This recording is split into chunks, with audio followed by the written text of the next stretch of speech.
अभय दुबे जी, अभय दुबे जी, आपको लगता है कि एक बार फिर से कश्मीर में स्थिति बिगड़ रही है? और क्या आप ये मानते हैं अभय जी कि ये आतंक फैलाने वाले मुट्ठी भर आतंकवादी हैं? ऑपरेशन ऑल आउट हमारी सेना ने शुरू किया था, इनका सफाया कर दिया था। ये अगर फिर से सर उठा रहा है आतंकवाद, टारगेट किलिंग हो रही है, तो इसके लिए जिम्मेदार कौन? शहीद भाई, आज मैं इच्छा शक्ति आया था कि राजनीतिक वक्तव्य नहीं दूंगा, ना ही इसकी तुलना 1990 से करूंगा, क्योंकि जब भी हम ये बातें करते हैं तब वहां के स्थानीय कश्मीरी भाइयों और कश्मीरी पंडितों के बीच फिर से एक दरार पैदा करने की कोशिश करते हैं। मगर मैं रविंद्र रैना जी को सुन रहा था, बड़ा आदर करता हूं मैं इनका। शायद ये भूल गए क्वासिम नगर की घटना या सिंहपोरा का नरसंहार, जब 29, 30 हिंदू और सिख भाइयों को मार डाला गया एक एक साथ, जब अटल बिहारी वाजपेयी जी की सरकार थी। शायद ये भूल गए नदी मार्ग की वो घटना, जब अटल जी की सरकार थी, पूरे के पूरे गांव को पेड़ के नीचे बिठाकर गोलियों से भून दिया गया। ये भूल गए रघुनाथ मंदिर की वो घटना, जब आतंकियों ने तीर्थ यात्रियों की हत्या। भूल गए? सुनिए ना, मैं एक मिनट, अब इनका दोहरा, एक सेकंड शहीद भाई, मैं क्षमा प्रार्थना के साथ ही बात देता हूं। रविंद्र भाई डिबेट में हुआ करते थे हमारे साथ और जस्टिफाई किया करते थे जब पीडीपी के साथ सरकार बनाई कि नहीं, आर्टिकल 370 को क्यों बरकरार रखना जरूरी है, क्यों एस्पा को रिव्यू करने की बात इन्होंने कॉमन मिनिमम प्रोग्राम में कही वो जरूरी है, क्यों अलगाववादी नेता जिनको आज आतंकवादी बता रहे हैं उनको स्टेक होल्डर बताकर जम्मू कश्मीर की प्रगति पर काम करने की बात ये करते थे। मैं आज कुछ तथ्य आपके सामने रखना चाहता हूं। हमारा प्रश्न कुछ और था सर।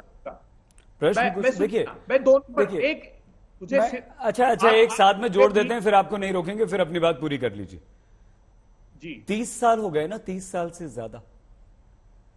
हम, आपने शायद सुना, हमने कहा था, हम हमारे पास शब्द कम पड़ जाते हैं अभय जी।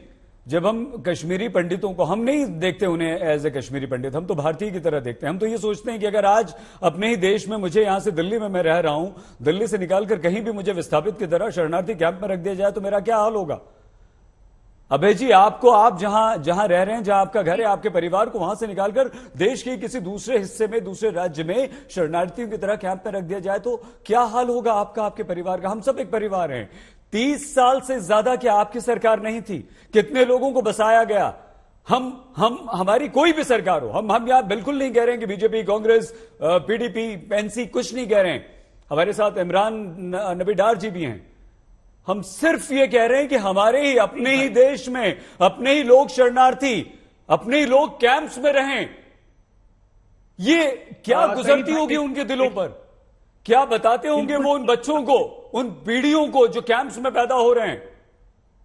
जब स्कूल में जाते होंगे, बच्चे बोलते होंगे मैं मध्य प्रदेश से हूं, मैं उत्तर प्रदेश से हूं, मैं राजस्थान से हूं, मैं बिहार से हूं, मैं भारत से हूं, वो क्या बोलते होंगे कि मैं तो शरणार्थी कैंप में पैदा हुआ, मेरे नाना नानी, मेरे दादा दादी, मेरे माता पिता कश्मीर के थे, लेकिन कश्मीर नहीं जा सकते अब कभी। हम जाते हैं हमारे नाना नानी के घर।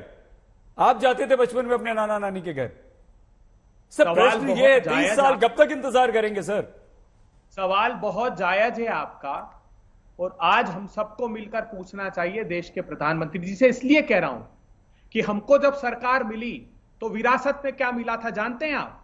विरासत में मिला था 1024, 837, 556 एक साल में सिविलियंस की हत्या होती थी। वो विरासत में हमको अटल बिहारी वाजपेयी जी से सरकार मिली। और इतिहास गवाह है, उठा कर देख लीजिएगा 2013 में वैसे तो एक भी नागरिक की हत्या नहीं होना चाहिए, लेकिन वो आंकड़ा सिकुड़ कर 19 आ गया था और डाउनटाउन के सिर्फ 4 थानों तक आतंकवाद सीमित रह गया था। और मैं इस बात से इनकार नहीं करता, क्योंकि जब भी वहां प्रजातंत्र रहा है, ये डेटा इस बात की गवाही देते हैं, चाहे वो इन्होंने पीडीपी के साथ सरकार बनाई हो। जब भी आप प्रजातंत्र को स्थापित करोगे वहां आतंकवाद कम होगा। क्यों होगा? मैं आखिरी बात आपसे करना चाहता हूं। 2021 में 61 लड़कों को भर्ती किया है आतंकवादियों ने। किस तरीके से जानते हैं आप? सिर्फ 10 दिन की इंटरनेट की ट्रेनिंग पर, सिर्फ 10 दिन की। और वो आतंकवादी जो है, पूर्व में उनका कोई हिस्ट्री नहीं है।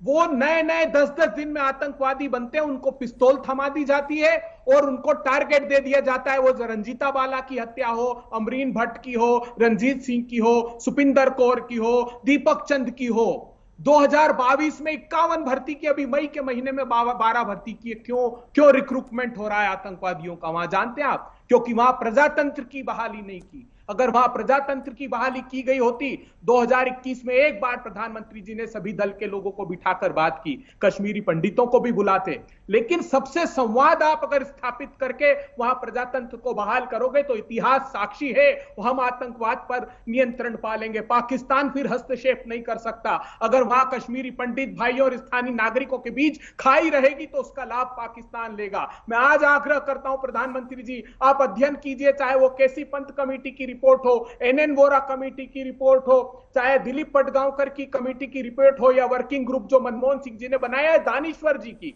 जिसको आपने इंटरलोक्यूटर भेजा था। बस और खत्म आप कीजिए, काम समाप्त कीजिए कीजिए, बोल गवर्नेंस पर। रहने जा रहे हैं। अब सुनिए, इन्होंने गलती की पहली बार जब मसर्रत आलम का प्रिवेंटिव डिटेंशन ऑर्डर, हम सब ने कहा, सारे राजनीतिक दलों ने, कि मत छोड़िए।